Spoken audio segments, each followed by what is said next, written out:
All right, so this is our next video on the Renaissance.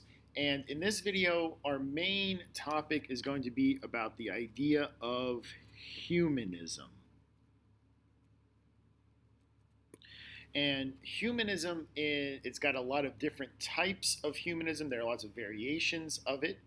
Um, and really, this is the driving philosophy of the Renaissance, this idea of humanism.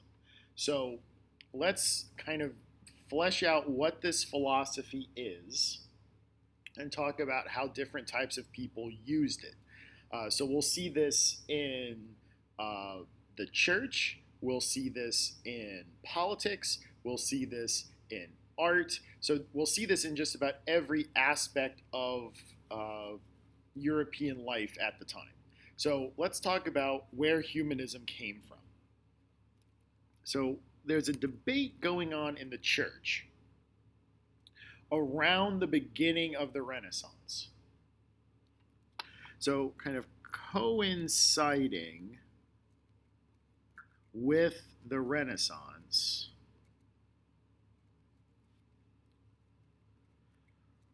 was an education debate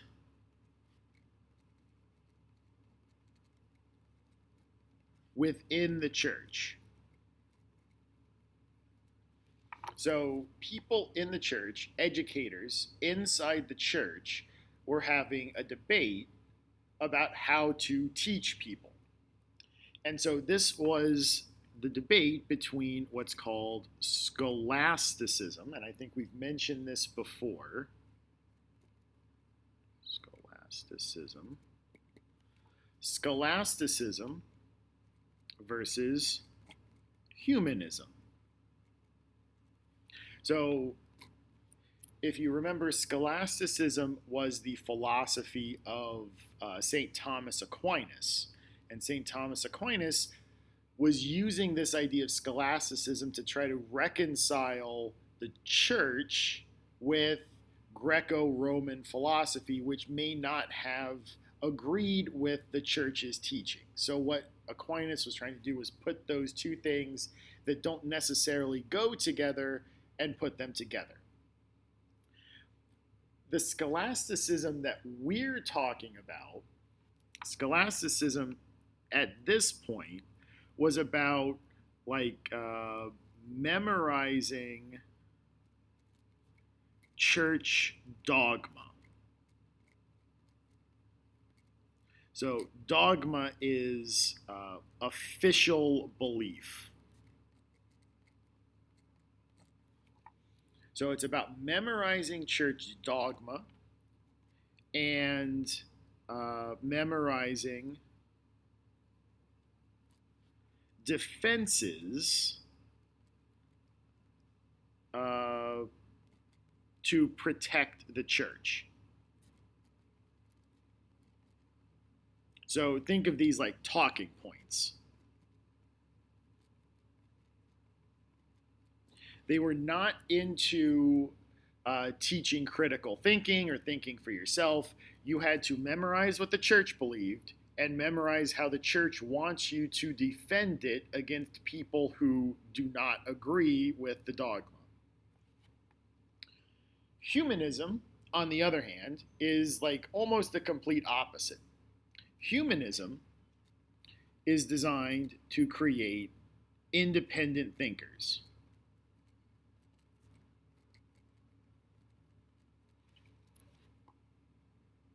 That's the point of humanism, is to create individual thinkers capable of independent thought. And this is the result of incorporating guys like Socrates and Plato into church thought. So it's actually kind of ironic because Socrates and Plato were the guys that Aquinas was trying to reconcile with the church, but they're the ones who are influencing this alternative education style. And if you remember anything about Socrates and Plato, these guys taught their students to question authority. They taught their students to question authority. And the church is probably Europe's biggest authority. They do not like being questioned, yet there are going to be people who are going to question the church.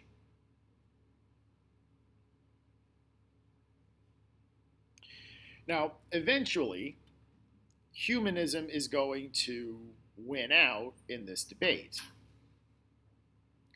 And humanism is, having independent scholars and independent thinkers is going to beat out people who simply memorize stuff. So when humanism eventually wins out, we are going to see that humanism or humanists try to understand the human soul. That's the point of humanism, is to try to understand the human soul. So they're kind of doing more than simply memorizing church doctrine. They're trying to get at what the original purpose of the church was to kind of get more in touch with your soul and make a better connection to the church or to God or to Jesus or however you want to think about it. So this connection to the human soul. So humanists and church humanists and humanists in the secular world are trying to understand the human soul through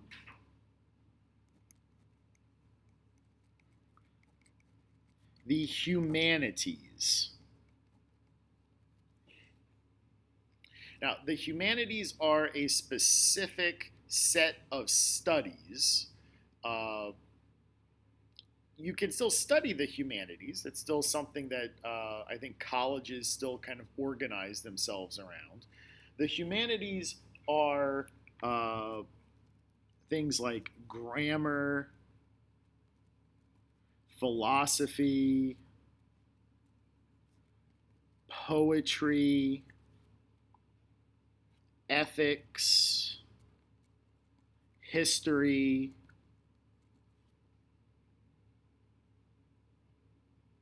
these are what are called the so-called humanities. Grammar, maybe not so much, but definitely things like philosophy, literature, history, speech, like the rhetoric, like being able to speak well. These are all things that are considered the humanities. So what we get is a group of people who are interested in studying these things beyond simply what the church wants them to study.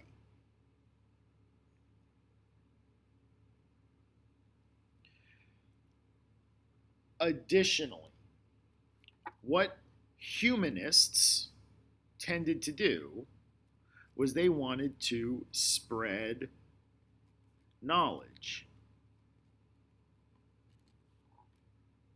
Like they wanted to have a bunch of independent thinkers. So they wanted to spread this knowledge, and the easiest way to do this was through the spread of vernacular languages. Now, everyone speaks a vernacular language, but at the time, very few vernacular languages were printed. So when we're talking about vernacular languages, we're talking about languages of the common people.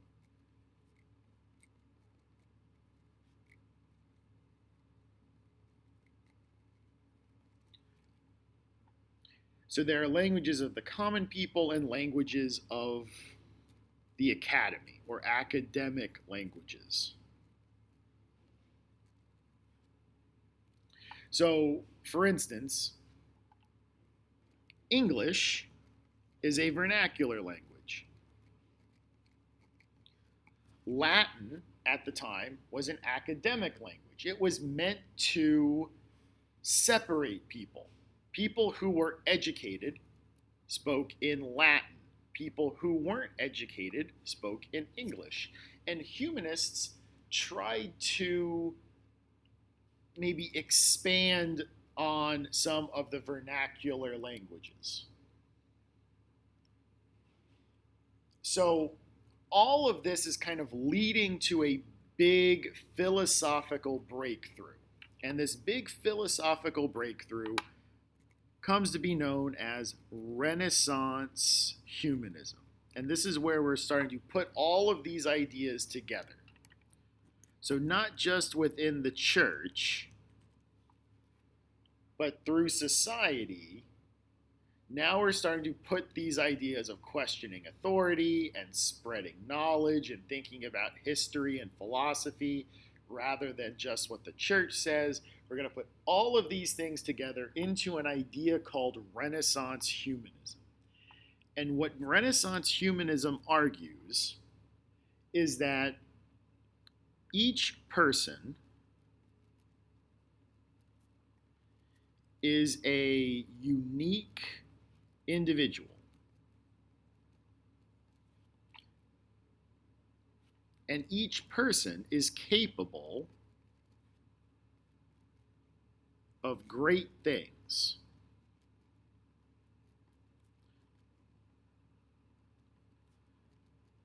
Through the use of their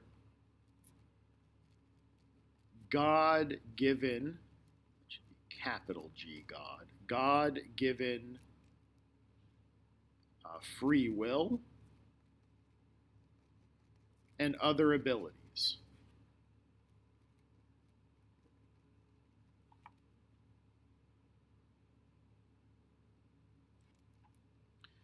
Doing things with these skills and abilities, this makes God happy. It makes God happy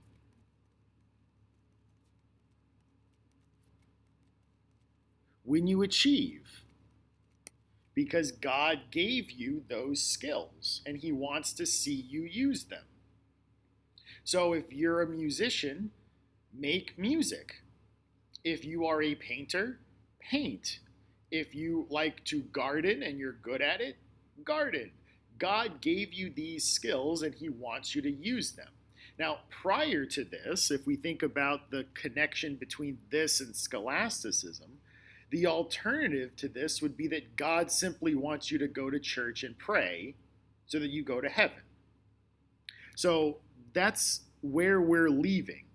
That was the old way of thinking, that your life was simply a method to get to heaven. You worked, you prayed, you died, you went to heaven. And what Renaissance humanism argues is that your life matters. And what you do on earth matters because it makes God happy to see you do stuff with it.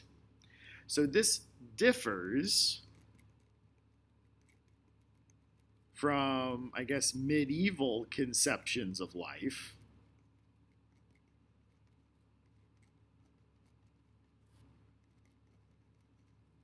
which said you really just lived, prayed, and died. Like that was it. But humanism offers up all of these new avenues for people. It makes doing all sorts of work favorable. It makes art and music things that people could do. It makes reading something that people are kind of encouraged to do rather than discouraged from do. It's about seeking and spreading knowledge. God wants you to know stuff. He wouldn't have made you the way you are to be curious about the world if he didn't want you to examine the world. Now, with that being said, the humanities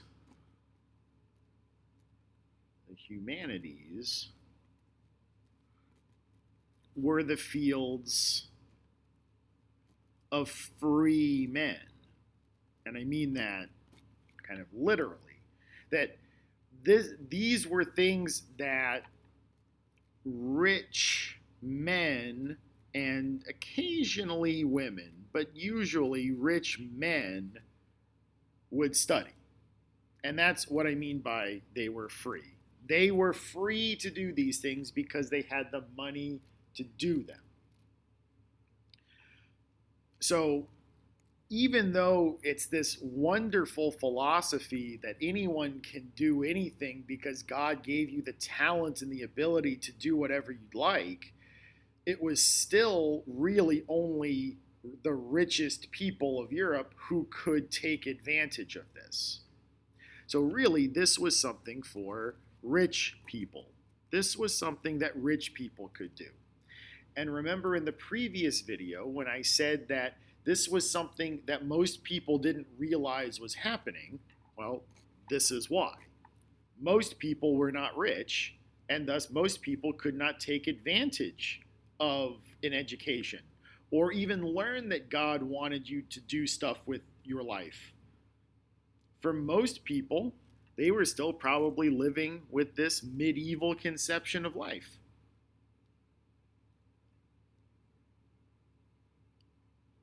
But, let's not be down about this. Let's keep things bright and happy. The humanities, while really only for the richest people, the people that could afford an education, it did offer them some freedom.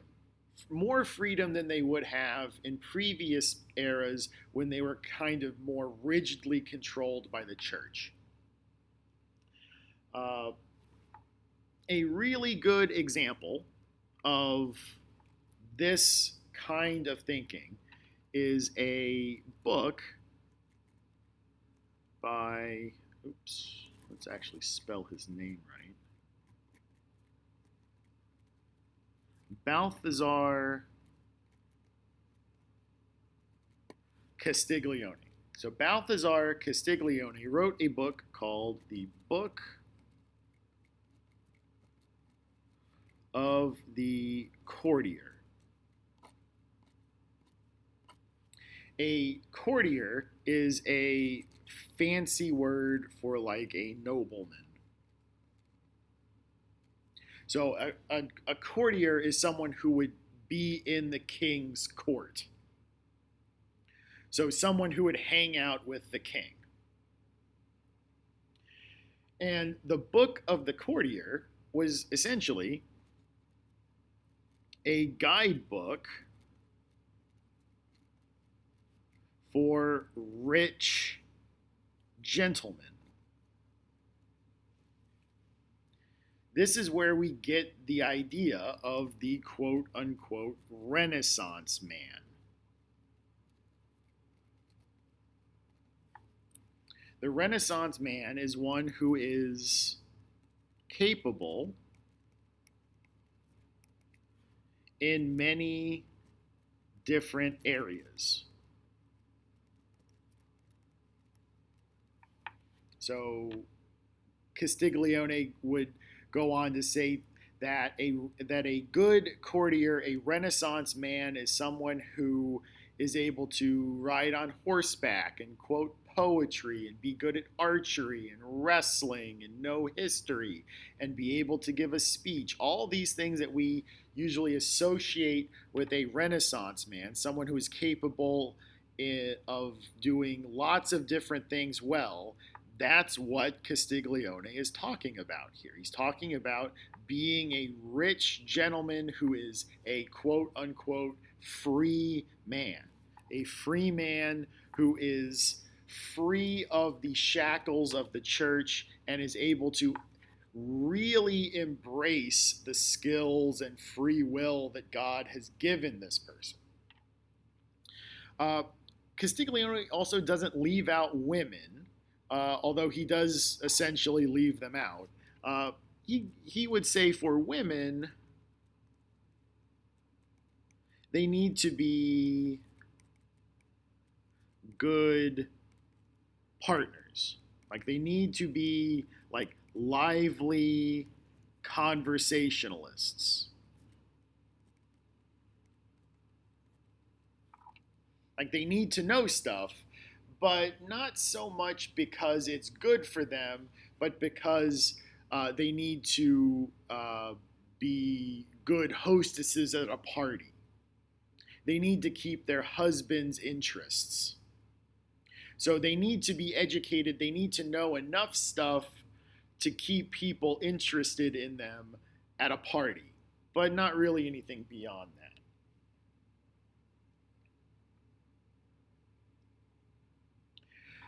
So what we're seeing here, so this is a general philosophy that the rich people can use, but poor people probably aren't that familiar with. And thus far, we've only really seen this in terms of like being a cool friend, like being able to be somebody who's fun at parties. There were more practical applications of humanism. And we'll look now at the like political side of the Renaissance. So let's look for a second at Renaissance politics.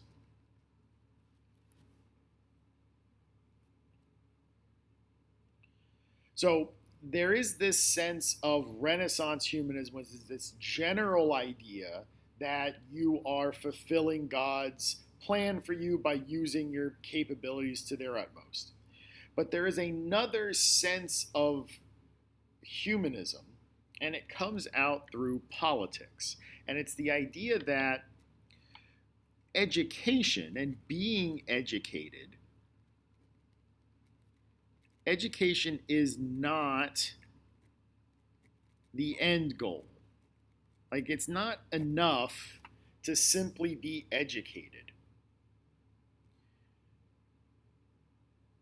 We have to do something with this. Education is a means to an end. Education is a means to an end. It's not the end goal by itself. And so what people need to do is to become educated to better society.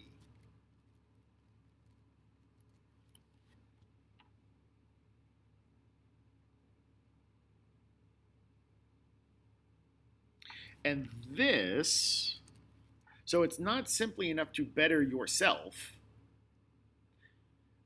if you don't also better society. This is known as civic humanism.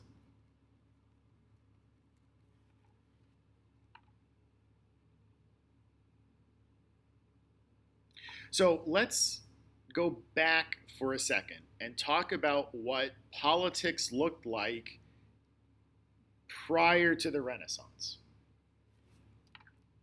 So before the Renaissance,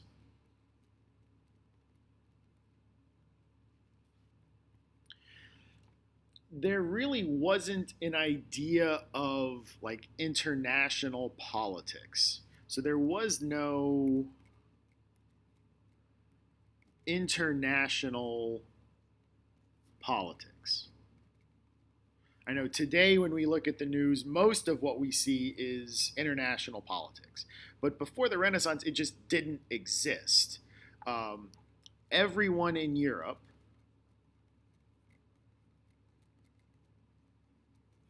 was united in what's called Christendom, like the world of Christianity. So it's the same kind of idea as the Dar al-Islam, the land of Islam, or the world of Islam. Christendom is kind of the same thing. Everyone in Europe, regardless of where you lived, as long as you were Christian, national boundaries didn't matter. So everyone was united in one big Christian country. Like there were no ambassadors, or at least permanent ambassadors. There were no permanent ambassadors. There were temporary ambassadors when needed. So they were only appointed when they were needed, like to end a war.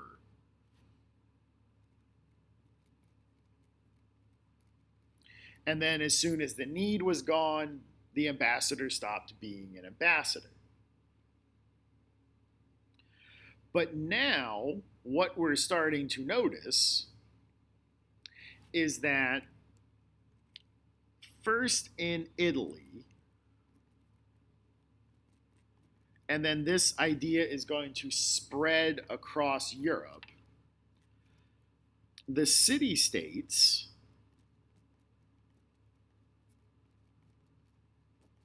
start appointing educated men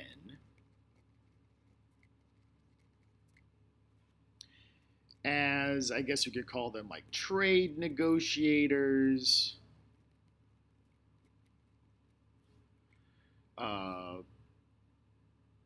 to rival city-states.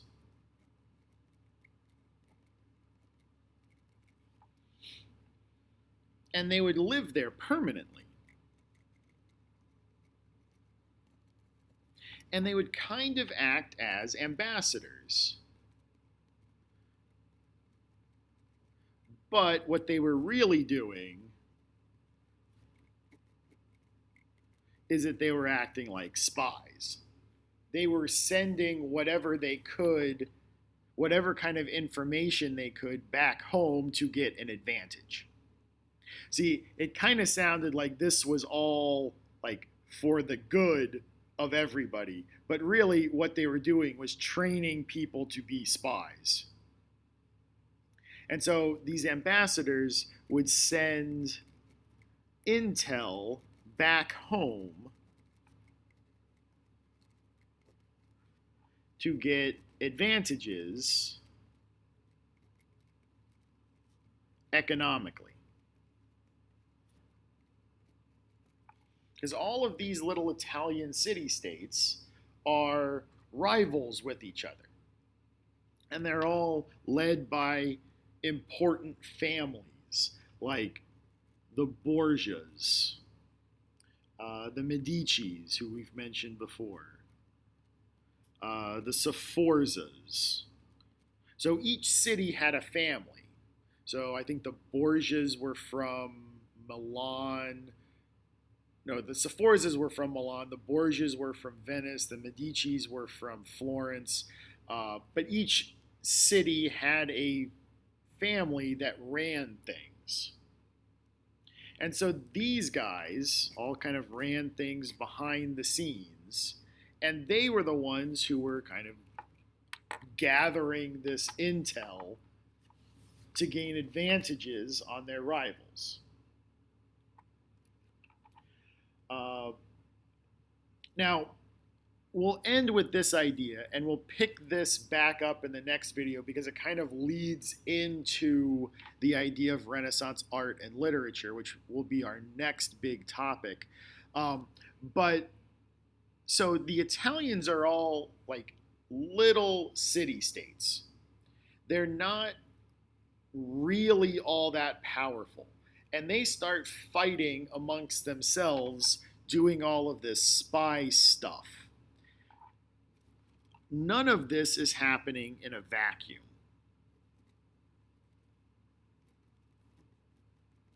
So none of this spy stuff happens in a vacuum.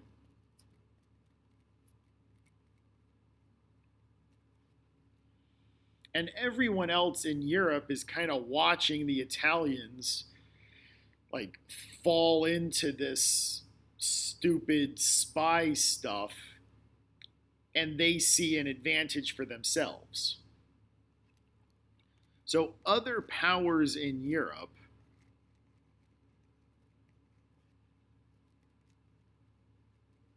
notice that the Italians are not paying attention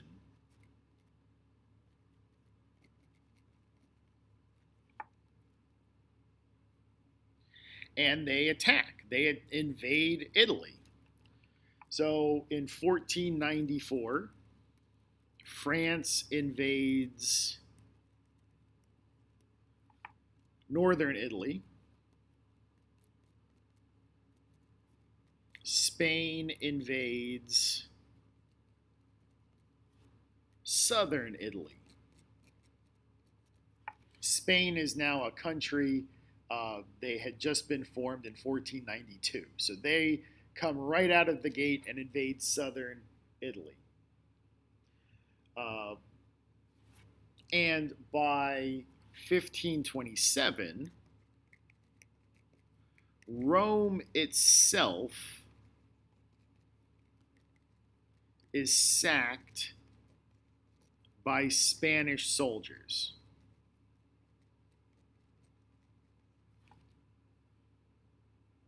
So pretty much the early part of the 1500s, the end of the 1400s, and into the 1500s, Italy's kind of backbiting, the spy stuff, they're trying to stab each other in the back, all of that stuff ends up kind of making Italy it makes Italy get taken over by other powers in Europe, specifically France and Spain. And really, at this point, Italy becomes a battleground for other European powers, and they're not really going to do a whole lot on their own until they start pushing for their own independence in the middle of the 1800s. So we'll go back to Italy periodically here and there, but it's mostly as a battleground for other European powers. We're not done with Italy yet now, though. We're still going to be in Italy for a little while more to look at some art and some literature, which we're going to turn to in our next video. But last thing I'll mention is that 1527 is kind of thought of as the end of the Renaissance because, Italy is now kind of all taken over. Italy isn't doing this anymore. The Renaissance keeps going, but now it's not happening so much in Italy as it is elsewhere in Europe. So it starts in Italy, and then the rest of Europe kind of stomps it out. But the ideas of the Renaissance are going to keep going, and we'll continue with that in our next video, in which we look at some literature and some art. So next time, I will see you then. As for now, this is Mr. Nissen signing off.